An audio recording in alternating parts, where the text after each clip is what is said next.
17 বছর বাংলাদেশের মানুষ কেউ ভোট দিতে পারে নাই এবং গত 17 বছর এই স্বৈরাচার সরকার বাংলাদেশের মানুষের উপরে যেভাবে জুলুম নির্যাতন এবং দেশের জনগণের ভোটের অধিকার হরণ করে তারা জোর করে ক্ষমতায় বসেছিল।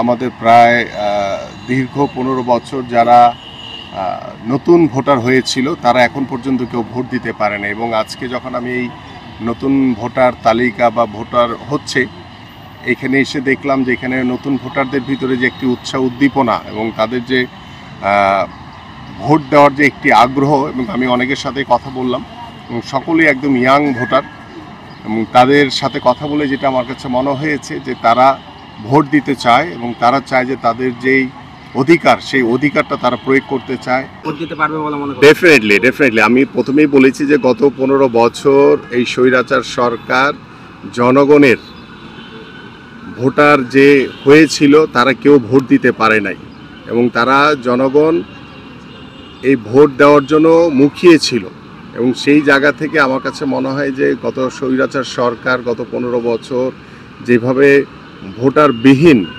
নিজেরা নিজেদের ক্ষমতাকে ধরে রাখার জন্য রাষ্ট্রীয় যন্ত্রকে ব্যবহার করে তারা জোর করে ক্ষমতায় বসেছিল, তাদের এদেশের জনগণের ভোটের দরকার ছিল না।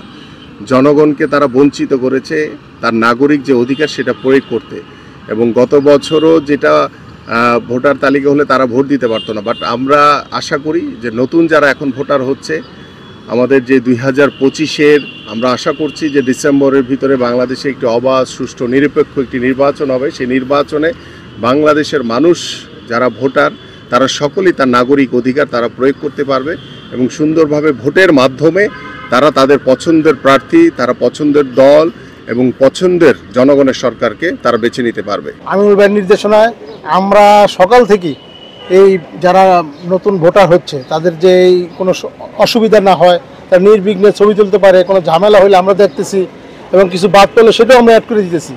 আমরা এই কার্যক্রম চালাতে আমরা সর্বাত্মক সবার সহযোগিতা আমরা পেয়েছি এবং আমার এখানে থানার সিনিয়র যুগ্ম আশরাফ আলী গাজী এবং আমাদের 5 নং ওয়ার্ডের যে কাউন্সিলর প্রার্থী ছিলেন কার্যকর জোটের আনোয়ার হোসেন ভাই আমাদের মহিলা দলের সবাই সর্বাত্মক সহযোগিতা পেয়েছি আমরা ওয়ার্ড বিএনপি, এবং আমরা মোটামুটিভাবে আজকে সফলভাবে এই কার্যক্রমটা শেষ করতে পারছি ইনশাল্লাহ।